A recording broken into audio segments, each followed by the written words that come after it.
Hi beloveds, I'm here to do another video for you.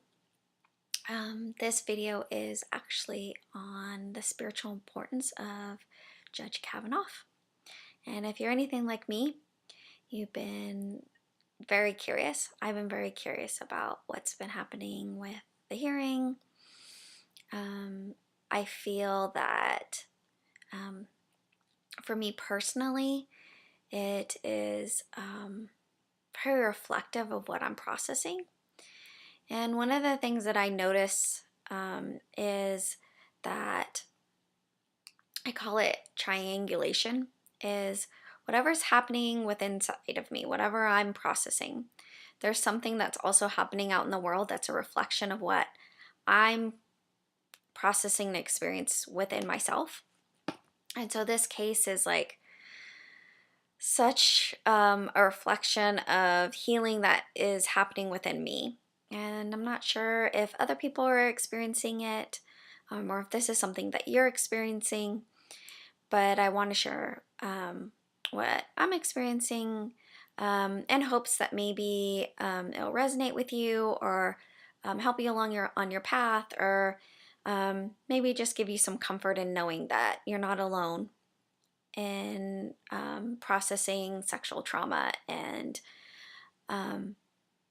letting go of the old way of being a woman in this culture, at least where I live in the United States. So briefly, I'm going to just give you kind of what my experience is and what I've been seeing, and then we'll channel a little bit about the spiritual importance of Judge Kavanaugh, and we'll go from there. So I appreciate you watching this video, and of course, if you have any questions or comments, please leave them below. I don't always read them, or I'm sorry, I always read them, but I don't always have time to respond.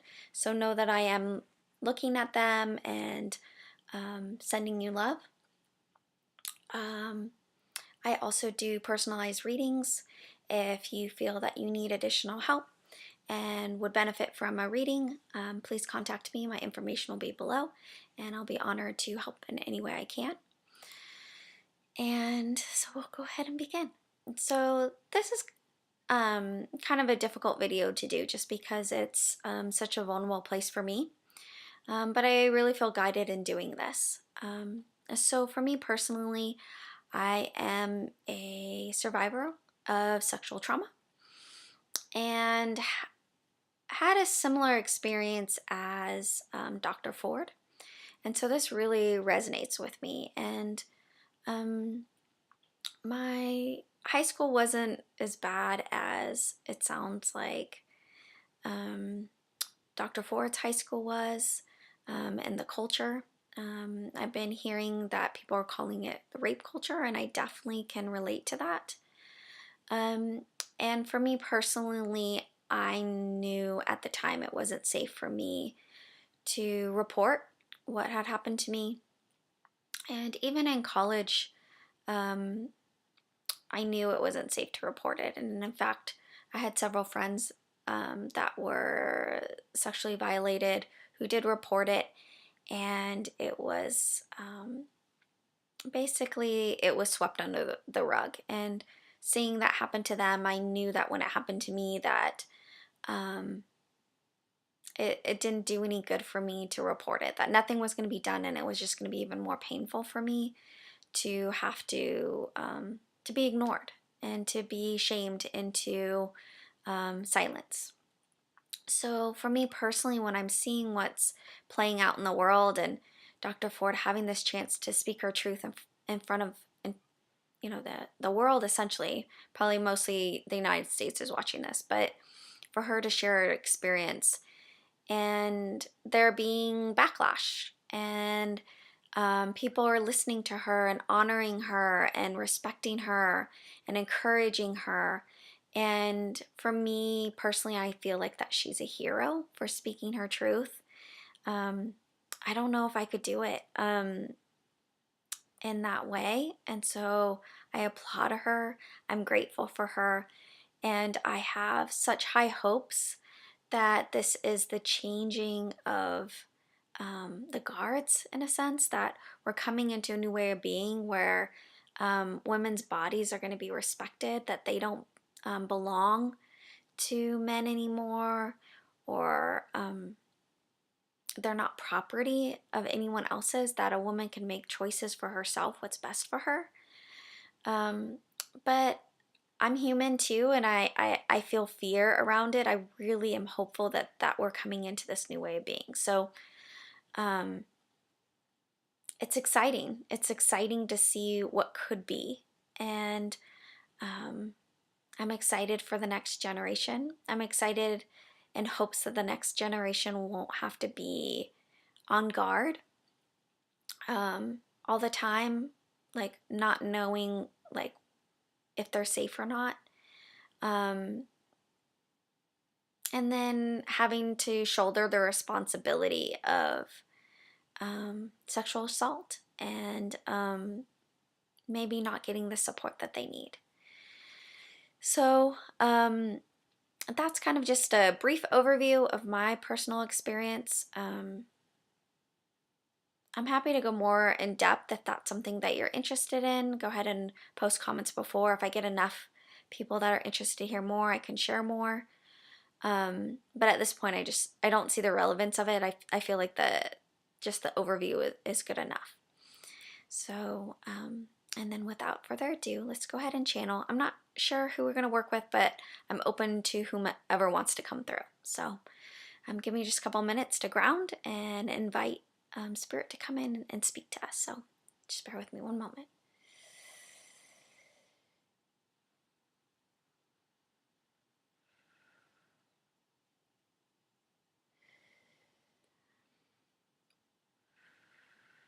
So the spirit that is wanting to come through and talking about Judge Kavanaugh and this moment of history is not surprising, but it's Kali, and she is one of my favorites, so I love working with her. So let's see what she has to say.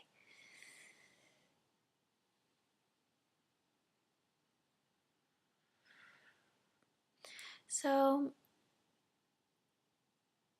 Kali is saying that she's burning down the old ways of being so that the new ways can come into focus. And she says, unfortunately, right now that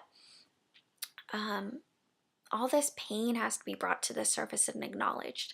And so that's what this hearing is about, and that Judge Kavanaugh is playing a very important role to show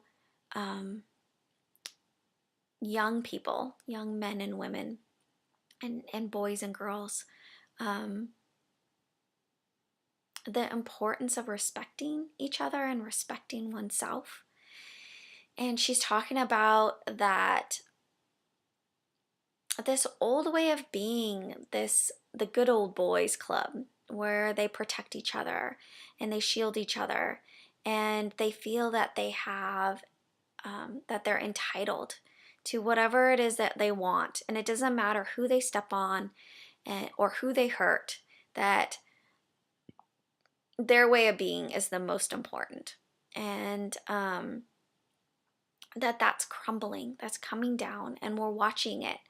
And she's talking about, if you watch Judge Kavanaugh's in the hearing, how he had that the pre-written speech at the beginning. The emotions that he's feeling is him realizing that his world is falling apart because of the choices he made. And you see this like dualistic part of him, the part of him that's angry, and that entitled part that comes out, and that's the rage. And then the younger aspect of himself, the sad boy that cries and is worried, and realizing that things can't continue the way they are. And that sad part of himself is feeling hopeless. That sad part is feeling the despair. And part of that, it's twofold. Part of that is he's feeling the hopelessness and the despair and the grief from what, I don't want to call them victims, but from what for the people that he hurt. He's feeling that.